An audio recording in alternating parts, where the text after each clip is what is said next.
Hello, my loves. Happy Super Bowl Sunday. Are you watching? I couldn't tonight. I'll have to watch the halftime show tomorrow, and I'm thinking the 49ers are going to win, but I don't know. I don't know. So, tonight's scary story, I decided to do. Well, this is actually 54 true horror stories that will give you nightmares. Obviously, we're not going to get through all 54 of them, but we're sure going to try. We're going to try to do a lot of them. And we'll see about if they're going to give us nightmares. We can handle a lot. We like spooky stuff, don't we, Fredward? Of course he does. He's been scared to death a time or two. He's fine. So, let's get started, shall we? Okay, the number one story is Help Me. That's what it's called. A few years ago, my boss went on holiday for a couple of weeks to Spain. Midway through the holiday, he got a phone call from the police informing him that his sister had passed away in a fire at her house. So he rushes back home early. He deals with the police and the passing of his sister and all that stuff. So my employers told him to take some time off to grieve, which he duly did. He obviously needed it. When he came back to work on a Monday morning a few weeks later, we invited him into our coffee room to talk and offer him our condolences and our sympathies and just give him support. About half an hour later, he excuses himself to start work. He walks into his office, sits down at his desk, turns on his computer, and checks to see if there are any answer phone messages, and the very first message that plays is his sister screaming down the phone, help me, I'm trapped, I can't breathe. This sends chills down my spine to think about, and as you can imagine, he was pretty traumatized. So that would be an absolute fucking terrible thing, to be off on vacation or taking a holiday somewhere else, and while you're gone, one of your relatives dies, and the person that they called was you to help them, but you were gone. Yeah, I can see why that's traumatizing. Let me scoot this a ways away. There we go. We gotta get Fredward in there. There you go, buddy. Alright, story number 2 is called The Voice. Forgot that fucking raven was right there. Okay.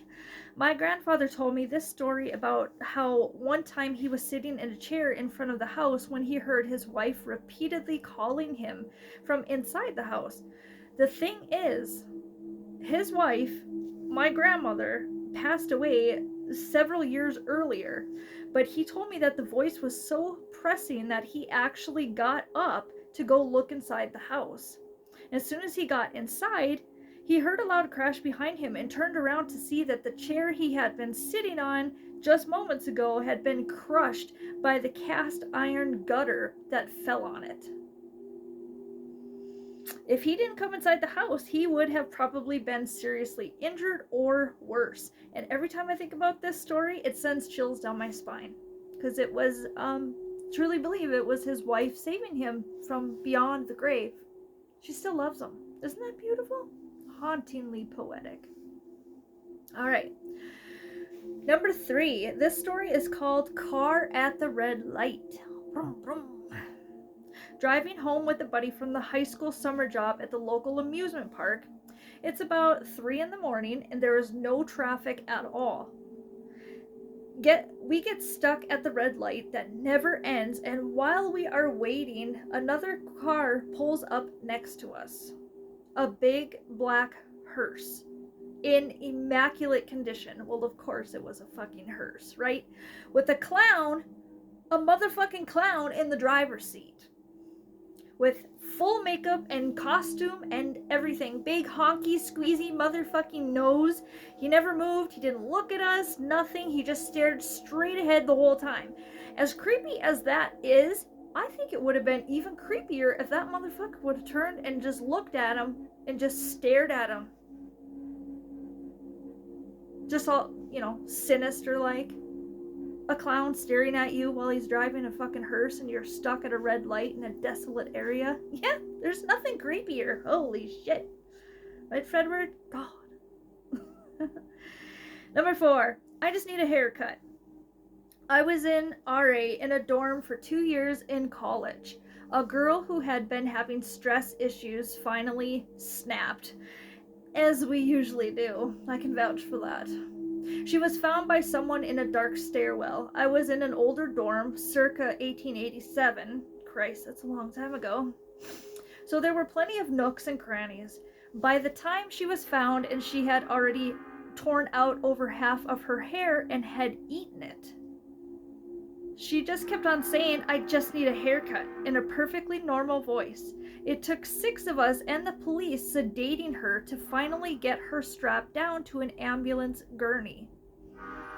To this day, I can't forget how powerful she was. She couldn't have weighed over 120 pounds, yet she had this sort of like superhuman ability to rip her arms away to tear out another clump of hair and stuff it into her mouth, all with a perfectly straight face.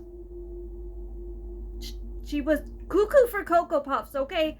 Stress can do that to a person. I should know. I went off the deep end a few times. I might be close to another one. I don't know. Number 5, apocalypse is coming.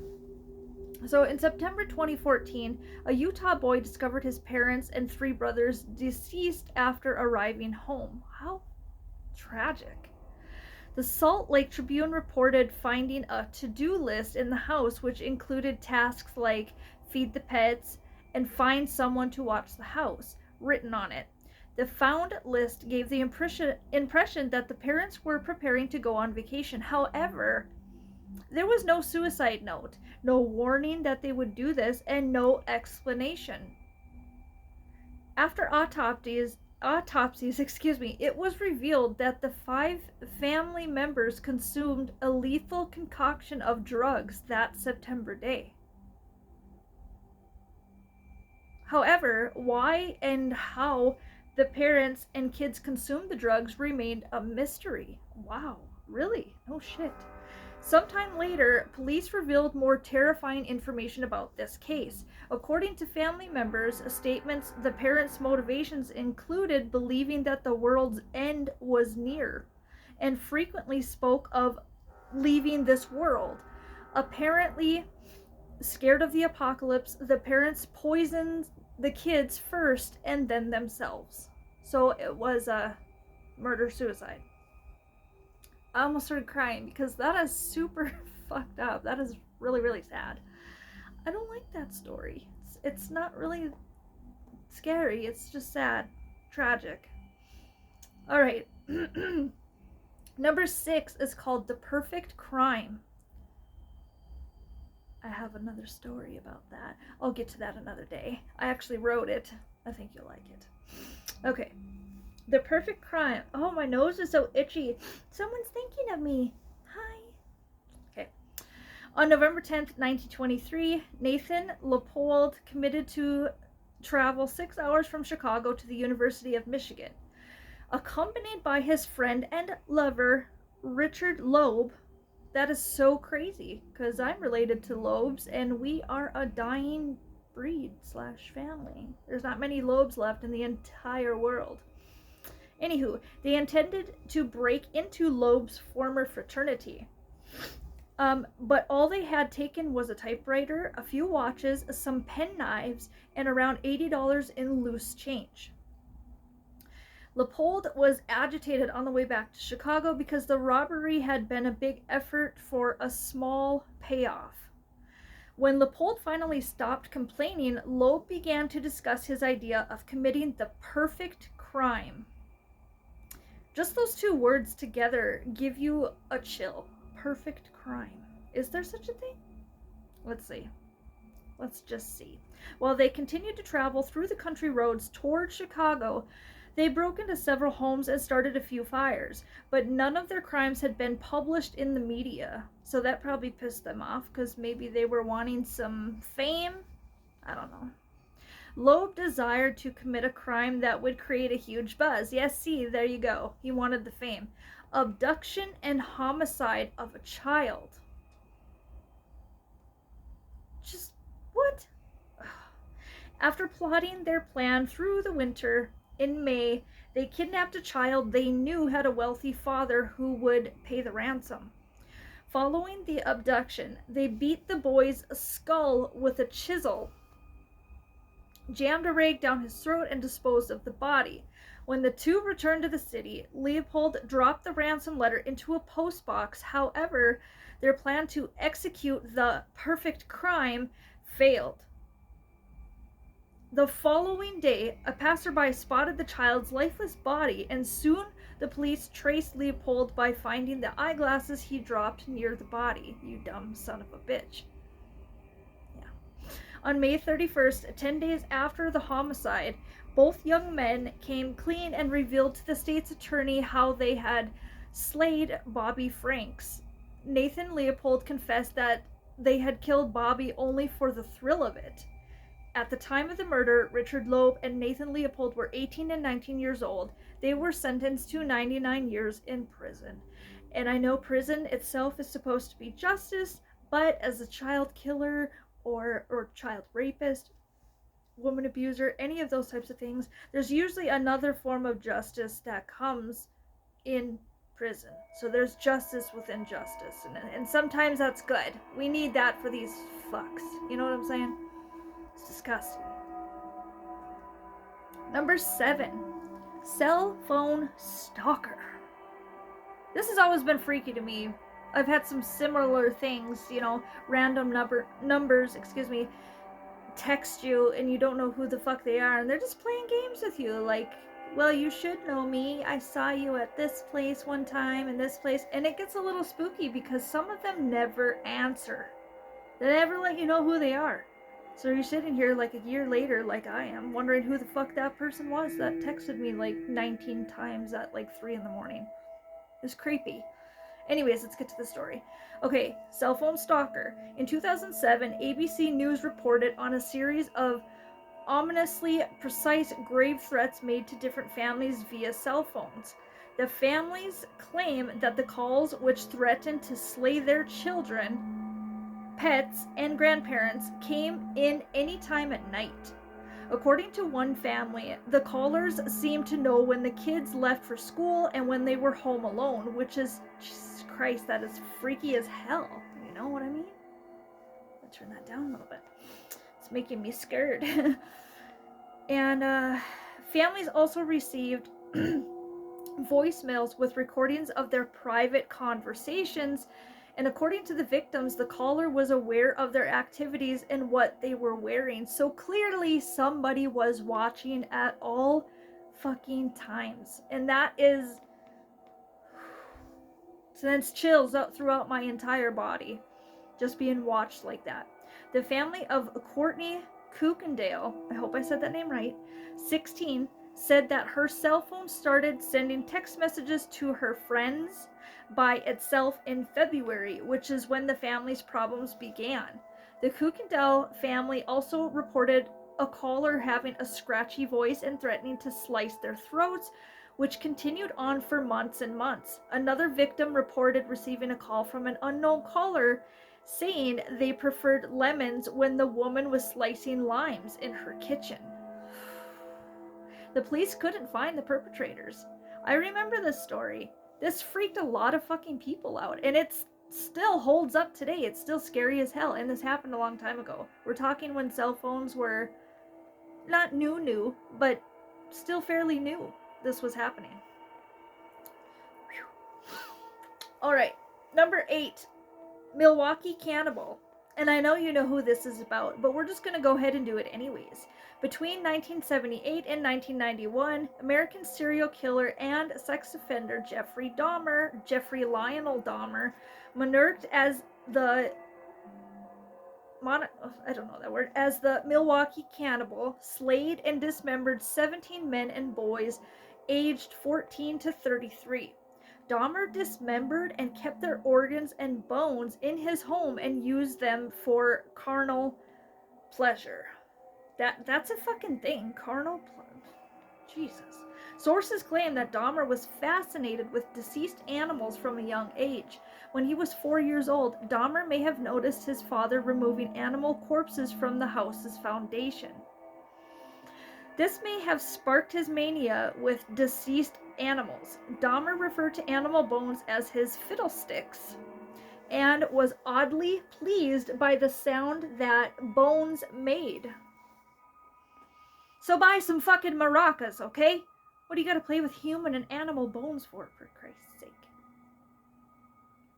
Okay, in 1991, after one of his potential victims escaped, Dahmer was captured and admitted to his crimes. Despite being diagnosed with borderline personality disorder, schizotypal personality disorder, and psychotic disorder, Dahmer was named to be legally sane at his trial.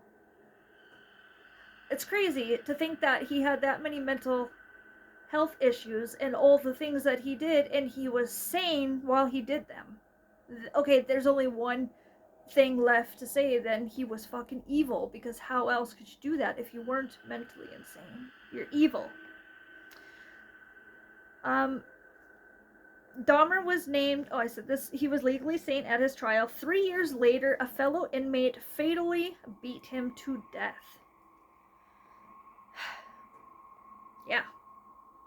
Y'all should watch Dahmer, Monster, the Jeffrey Dahmer story on Netflix. It released in September of 2022. And I watched it, and it was a really, really good show. It was unreal. Very good. If you haven't watched it yet, you should. I'm sure most of you have, because it's, a year and a half old, and it was a huge thing. But watch it if you haven't. Okay, number 9. Haunted Elsa doll.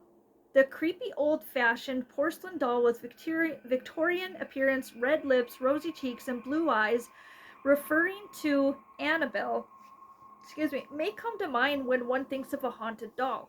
However, it's unlikely that anyone still keeps one in their house, unless the house is Warren's Occult Museum in Monroe, Connecticut, which is one of the places on my bucket list that I really would like to visit.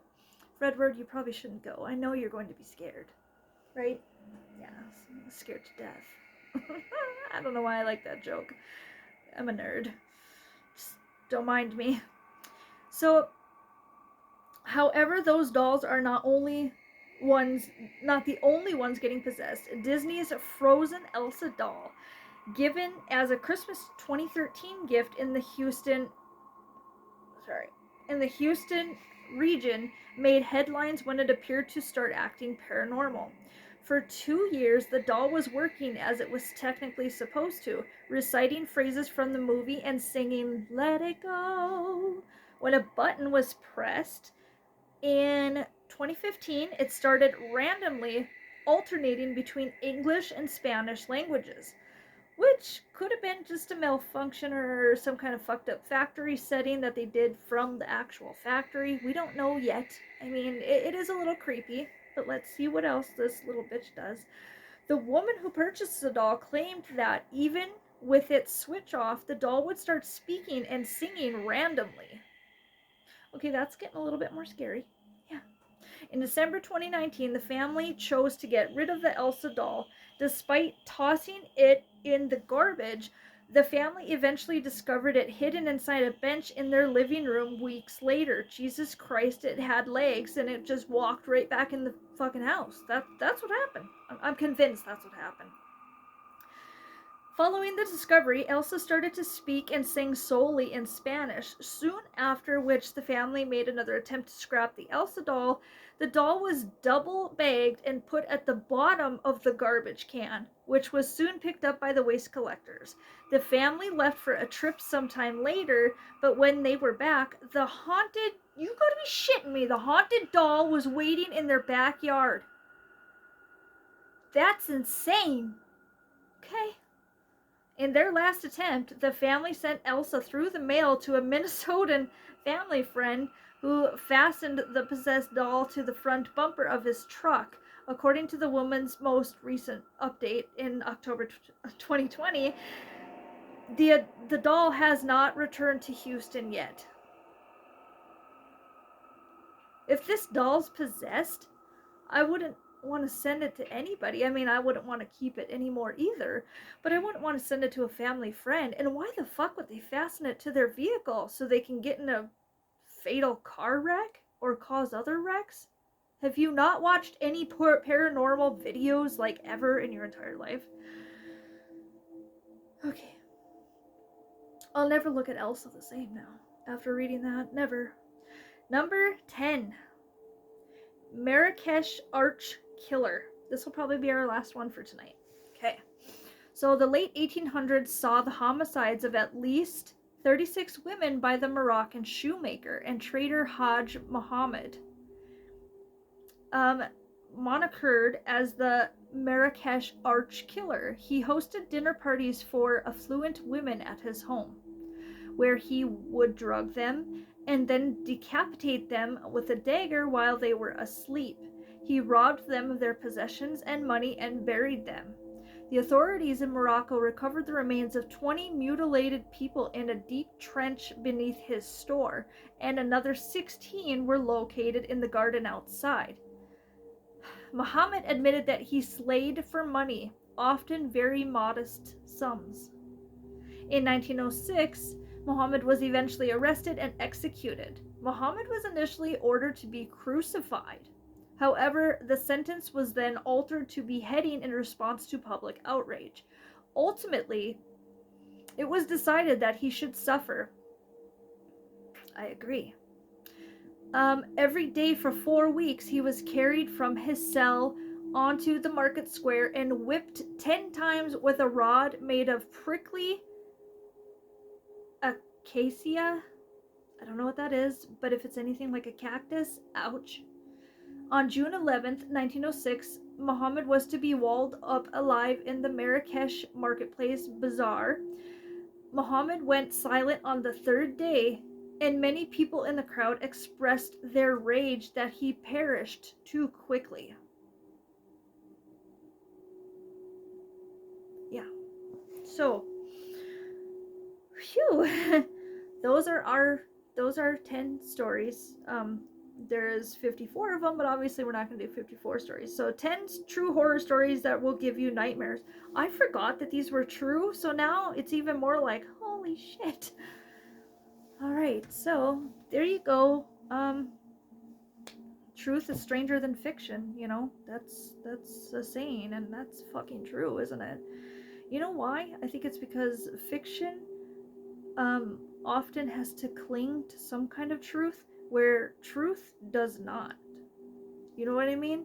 Like when we hear the truth about things, we're like, how is that even a possibility? Like it's just, yeah.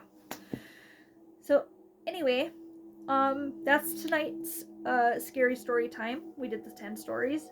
Let's see, what kind of news do I have for you? I am still working on getting my Scared Sexy podcast up and running. It is coming along very smoothly. I can't wait to do the pilot episode, which I wish I could give you an actual date. I had said May 1st before, but I'm thinking it's looking more like April 1st might be my actual first episode will be out for everybody to listen to. And I just want to give a quick reminder, 75% of my podcast is going to be horror, scary, weird, creepy, unsolved type of content. And that 25% will be, will touch base on a lot of other topics. Life, love, poetry, history, sex appeal, music, pop culture, all things like that. So every episode will be 30 to 40 minutes long. The first half will always be the horror part of the show. The second half will always be a different topic. So, and it's called Scared Sexy. And yeah, I'm excited. I'm excited to get it up and running and let you guys listen to it. I'm hoping it's successful, but as long as I have fun doing it and I, can put that on my resume, I can say, hey, yeah, I run a podcast or I did a podcast or whatever. I just like to try things, I'm one of those. So, Fredward, do you have anything to say to our friends? Our spooky friends? No, he's just happy. He looks goofy as hell. Oh, Jesus. Close your mouth there. There we go. All right. It's Sunday night, Super Bowl night. It's the beginning of a new week, and I wish you all a very happy, healthy week. I hope your Monday flies by because I know how much people hate Mondays, and I'm one of them. Hate Mondays. They're just not good for me. Even though when my podcast comes out, it's probably going to be a Monday night thing. So maybe that'll give you something to look forward to on Mondays. I was thinking of you. I was. I'm always thinking of y'all. All right. So, have a beautiful week. Stay spooky because it's the only way to be, right? Yeah. Okay. Have a good night. I love you. Thanks for listening. Bye.